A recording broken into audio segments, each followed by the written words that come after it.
Exercise 10.3 का question number 10 है। आपने इसकी राइट हैंड साइड ली। कॉस सेक बराबर होता है 1 ओवर साइन के, कॉट इक्वल होता है कॉस ओवर साइन के। कॉस सेक की जगह मैं लिखने लगी हूँ 1 over sine alpha minus cot की रिप्लेसमेंट पे cos alpha divide by sine alpha. Then इसका एलसीएम ले लें। डिनोमिनेटर दोनों के सेम है तो 1 टाइम डिनोमिनेटर लिखा जाएगा sine alpha 1 minus cos alpha, क्योंकि डिनोमिनेटर दोनों के सेम थे तो इस वजह से simple numerator as it is लिख दें और डिनोमिनेटर में कॉस अल्फा लिख दीजिए। देन यहां से आप इस क्वेश्चन को कॉपी कर सकते हैं। देन क्वेश्चन नंबर 11 में मैंने इसकी राइट हैंड साइड ली। 10 अल्फा बराबर होता है sine alpha divide by cos alpha के। 2 एज इट इज 10 अल्फा की रिप्लेसमेंट पे sine alpha divide by cos alpha लिख दिया। इसके रिप्लेसमेंट पे ये चीज लिखी। देन डिनोमिनेटर में 1 plus 10 square alpha, it's mean that sine square alpha cos square alpha. Nominator आपका एज इट इज रहा।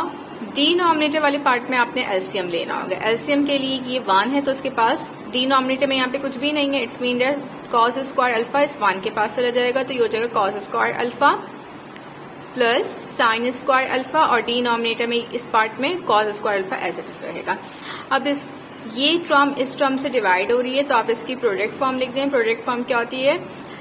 ये वाला पार्ट आपने एज इट इज लिखा, ये वाला पार्ट इसका रेसिप्रोकल हो जाता है यहाँ जाके। कॉस स्क्वायर अल्फा नोमिनेटर बन जाएगा और सेकेंड लास्ट पार्ट आपका इसका डिनोमिनेटर बन जाएगा। Okay, sign square alpha plus cos square alpha आपको पता है 1 के इक्वल होता है तो इसकी जगह तो इस पूरी की रिप्लेसमेंट में तो आ जाएगा 1।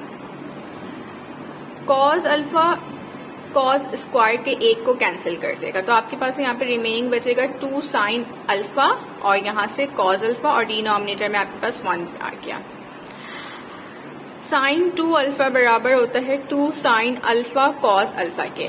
2 साइन अल्फा कॉस अल्फा ये इसकी राइट हैंड साइड है और ये किसके इक्वल होता है? साइन 2 अल्फा के। तो मैं इस पूरी टर्म की जगह लिख सकती हूँ साइन 2 अल्फा और यही चीज हमने प्रूफ करनी थी। यहां से आप इसको कॉपी कर सकते हैं। क्वेश्चन नंबर 12 मैंने सबसे पहले इसकी लेफ्ट हैंड साइड ले ली। लेफ्ट हैंड साइड लेने के बाद मुझे पता है cos 2 थीटा बराबर होता है 2 साइन थीटा cos थीटा के, और cos 2 थीटा के बेसिकली डिफरेंट फॉर्मूले होते हैं, डिपेंड करते हैं कि हमें आंसर क्या चाहिए। तो cos 2 थीटा मैंने इक्वल ले लिया 2 cos स्क्वायर थीटा माइनस 1 के। आप इसमें से भी अगर कुछ लेंगे तो मजीद आपको डिफरेंट वर्क करना पड़ेगा। ऑल्दो cos 2 थीटा का ये भी फॉर्मूला वैलिड है, ये भी वैलिड है और ये भी वैलिड है, सबसे आंसर सेम ही आता है, लेकिन ये थोड़े स्टेप्स आगे पीछे होते हैं। Sine theta as it is लिखा, साइन 2 थीटा की जगह लिख लिया 2 साइन थीटा कॉस थीटा। इसकी रिप्लेसमेंट पे ये रिजल्ट मैंने लिख दिया 1 plus cos theta plus cos 2 theta की जगह मैंने लिखा 2 cos square theta minus 1। Okay, numerator को तो कुछ भी नहीं करा, एज इट इज लिख दिया। डिनोमिनेटर में 1 से 1 माइनस हो गया तो यहाँ पे सिंपल बचा cos theta plus two cos square theta. Numerator as it is लिखा है। अब नोमिनेटर से क्या करें?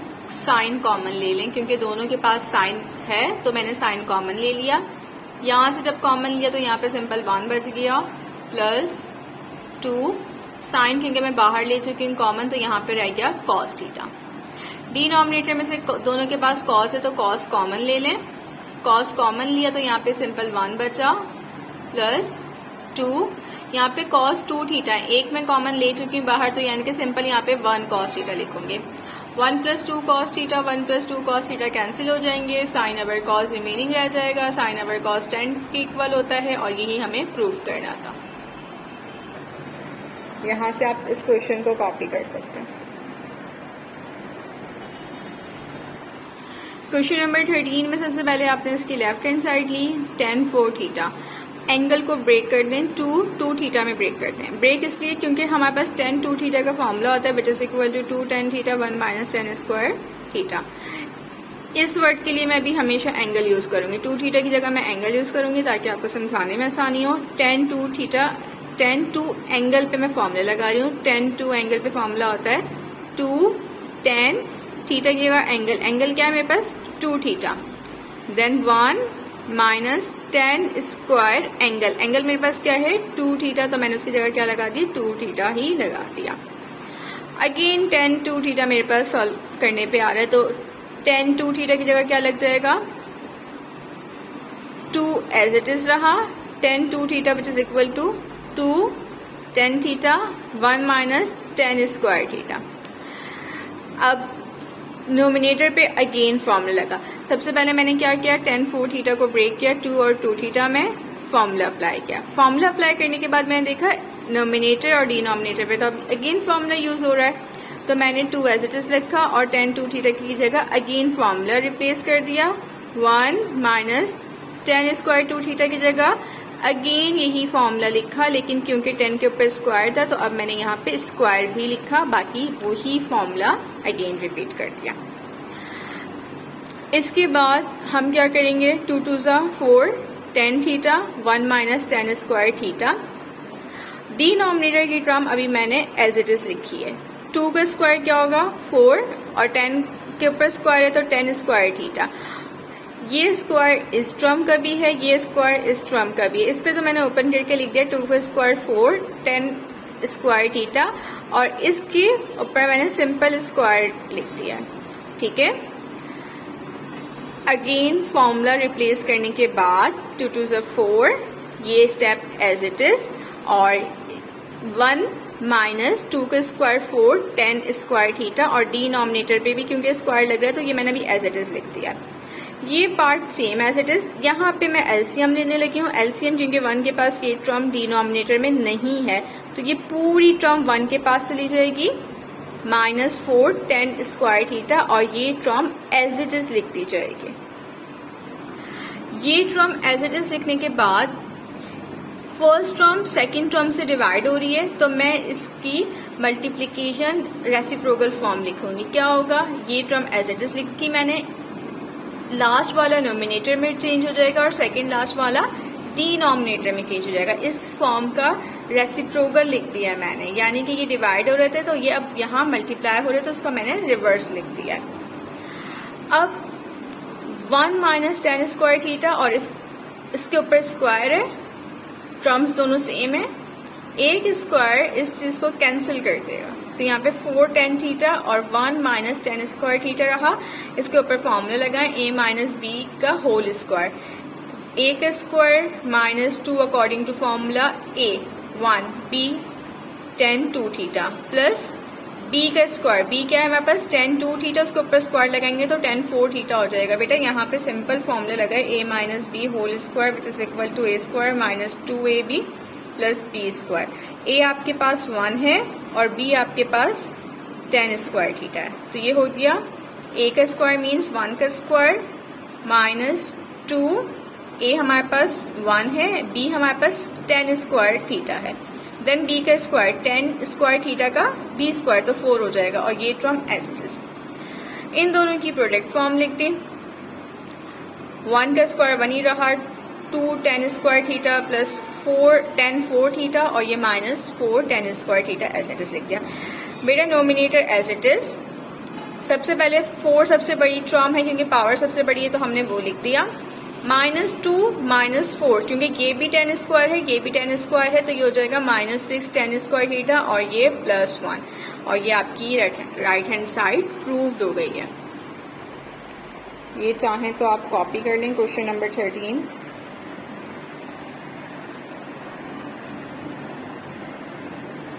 ना क्वेश्चन नंबर 14 में आपने इसकी राइट हैंड साइड ली, राइट हैंड साइड लिख दी, टेन थीटा बराबर होता है साइन ओवर कॉस थीटा के और कॉट बराबर होता है कॉस ओवर साइन के। ठीक है, क्योंकि यहाँ पे एंगल थीटा ओवर 2 है तो साइन क्या हो जाएगा साइन थीटा ओवर 2 और divided by cos theta over 2 plus cot किसके बराबर है कॉस ओवर साइन के, एंगल क्या है थीटा ओवर 2 तो ये cos theta over 2 sine theta over 2 हो जाएगा। 10 की जगह साइन ओवर कॉस, कॉट की जगह कॉस ओवर साइन प्लस का साइन मिड में था। देन कॉट किसके बराबर होता है साइन कॉस ओवर साइन के, एंगल थीटा ओवर 2 है तो हम भी लिखेंगे cos theta over 2 sine theta over 2 minus 10 किसके इक्वल होता है साइन ओवर कॉस के, एंगल थीटा ओवर 2 है तो ये हो गया sign theta over 2 cos theta over 2 अब आप क्या करें, इस स्टेप में इसके एलसीएम ले लें। एलसीएम में क्या होगा, डिनोमिनेटर दोनों डिफरेंट है, इन दोनों का प्रोडक्ट लिख लें। साइन इस साइन के साथ जाएगा तो स्क्वायर हो जाएगा क्योंकि दोनों के एंगल सेम है। ये कॉस इस कॉस के साथ जाएगा तो स्क्वायर हो जाएगा, दोनों के एंगल क्या हैं, सेम है। ओके, यहाँ पे भी आप एलसीएम ले लें।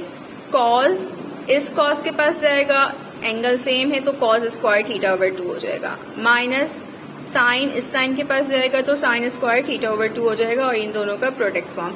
आपने सबसे पहले रिप्लेसमेंट कर दी, रिप्लेसमेंट करने के बाद एलसीएम ले लें, उसके बाद ये टर्म इस टर्म से डिवाइड हो रही है तो उसका रेसिप्रोकल लिख दें प्रोडक्ट फॉर्म में। ये सबसे लास्ट टर्म फर्स्ट टर्म बन जाएगी नोमिनेटर, और सेकंड लास्ट आपकी डिनोमिनेटर बन जाएगी। ठीक है, ये बनने के बाद आपको पता है साइन का स्क्वायर कॉस का स्क्वायर 1 के बराबर होता है, इसका sum sine square half theta over half plus cos square theta over half किसके इक्वल हो गया, 1 के। उसके बाद ये sine theta over 2 sine theta over 2 से कैंसिल हो गया, cos theta over 2 cos theta over 2 से रिप्लेस कैंसिल हो गया। डिनोमिनेटर में आपके पास बचा cos square theta over 2 minus sine square theta over 2, वो बराबर होता है कॉस थीटा के, और 1 ओवर कॉस किसके बराबर होता है, सेक थीटा के। मैं बताऊं ये चीज इसके इक्वल कैसे हुई। हमारे पास डबल एंगल फॉर्मूले होते हैं। डबल एंगल फॉर्मूले में क्या होता है, कॉस 2 थीटा बराबर होता है cos square theta sine square theta के। अगर एंगल 1 है तो यहाँ पे इसका डबल है, अगर एंगल हाफ है तो उसका डबल यहाँ पे क्या होगा, 1। तो ये टर्म इस हिसाब से कॉस थीटा के इक्वल होती है। यहां से आप इसको कॉपी कर सकते हैं। क्वेश्चन नंबर 15 में आपने इसकी लेफ्ट हैंड साइड ली। लेफ्ट हैंड साइड लेने के बाद आप क्या करें, इसका एलसीएम ले लें। एलसीएम में क्योंकि दोनों ही डिफरेंट हैं डिनोमिनेटर, तो साइन इस कॉस 3 अल्फा के पास चल जाएगा और ये कॉस अल्फा खुद साइन 3 अल्फा के पास चल जाएगा, जिसे हम क्रॉस मल्टीप्लिकेशन भी कहते हैं। एलसीएम लेने के बाद sine 3 alpha cos alpha then minus cos 3 alpha और ये sine alpha, denominator as a product form लिख लें। अब देखिए हमारे पास एक फॉर्मूला होता है sine alpha cos beta minus cos alpha sine beta which is equal to sine alpha minus beta. Alpha हमारे पास फर्स्ट टर्म होती है 3 अल्फा, बीटा हमारे पास सिंपल अल्फा है, ठीक है ना। तो मैंने साइन लिख के अल्फा की जगह 3 थीटा लिख दिया, अल्फा लिख दिया, और बीटा की जगह सिंपल अल्फा लिख दिया, क्योंकि हमारे पास फर्स्ट वाला अल्फा कंसिडर करते हैं, सेकंड वाला हम बीटा कंसिडर करते हैं। डिनोमिनेटर आपने एज इट इज लिखा 3 alpha minus alpha equal to 2 alpha. Sine 2 alpha की रिप्लेसमेंट पे आप लिख सकते हैं 2 sine alpha cos alpha. Sine 2 alpha की रिप्लेसमेंट मैंने लिखा 2 sine alpha cos alpha, denominator मेरा एज इट इज रहा, तो ये sine 2 alpha cos sine alpha cos alpha जो है इससे कैंसिल हो गए और रिमेनिंग मेरे पास सिंपल ये 2 बचा। इस क्वेश्चन में सबसे पहले आपने इसकी एलसीएम ले लिया, ये यहाँ मूव करेगा, ये यहाँ मूव करेगा, और डिनोमिनेटर आप इसका प्रोडक्ट फॉर्म लिखते हैं। उसके बाद इस पे फॉर्मूला लगा दें sine alpha cos beta minus cos alpha sine beta which is equal to sine alpha minus beta. Alpha आपके पास 3 अल्फा होगा और बीटा आपके पास सिंपल अल्फा होगा। Sine 3 alpha minus alpha, denominator as it is लिखा। 3 अल्फा माइनस अल्फा आपके पास 2 alpha होता है। साइन 2 अल्फा इक्वल होता है 2 साइन अल्फा कॉस अल्फा के, तो इसकी रिप्लेसमेंट पे आपने सिंपल ये लिख दिया। डिनोमिनेटर एज इट इज लिखा था, ये आपस में कैंसिल हो गए और रिजल्ट में आपके पास 2 आया। यहाँ से आप इस क्वेश्चन को कॉपी कर सकते हैं।